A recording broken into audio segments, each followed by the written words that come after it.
And so these 3 words, couplets came to Patanjali. This is as good as Quran. Muhammad was an illiterate man. And today on Muhammad's scriptures, people are doing PhD. It's very ironical that you get a PhD on an illiterate man's knowledge. What is that knowledge? How does it work? That a man who has not studied a bit, and today the highest degree of the galaxy is given because of those understanding of those words by you, and you create a thesis out of it.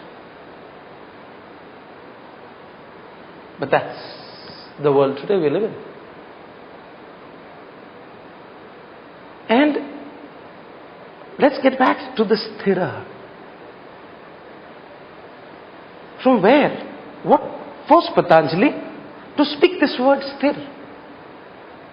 Now, to understand sthira, we need to understand the whole biochemistry, whole chemistry, whole physiology, whole anatomy of why yoga is done. Why asanas are practiced? What is the purpose of asanas? Now, if Patanjali has to write sthira, that means he has surpassed all information given by 84,000 postures to him. He's carrying the load of 84,000 postures on his body to say sthira. He doesn't say sthira.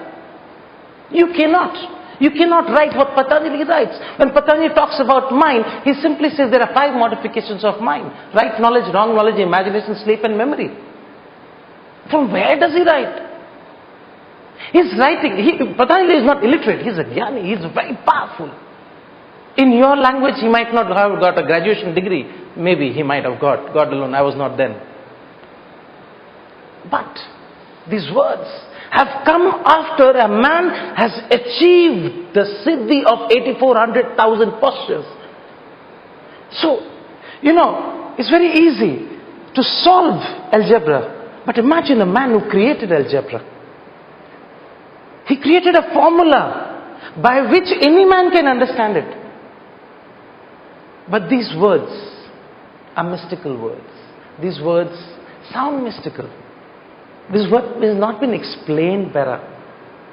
In books you can find stability sthira. But why?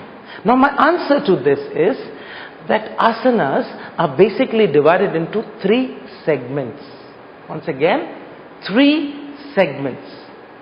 Cultural asanas, meditative postures and postures for relaxation. Cultural, meditative and postures for relaxation.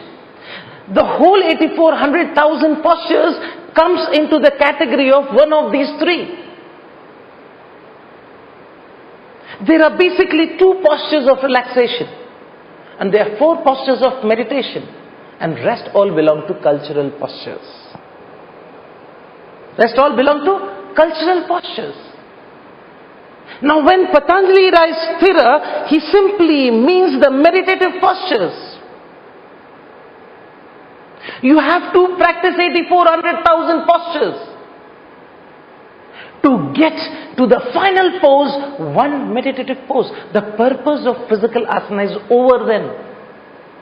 The purpose of physical asana is finished. No more required if your siddhasana is beyond 2 hours 32 minutes and there are no pains, aches, numbness, anything.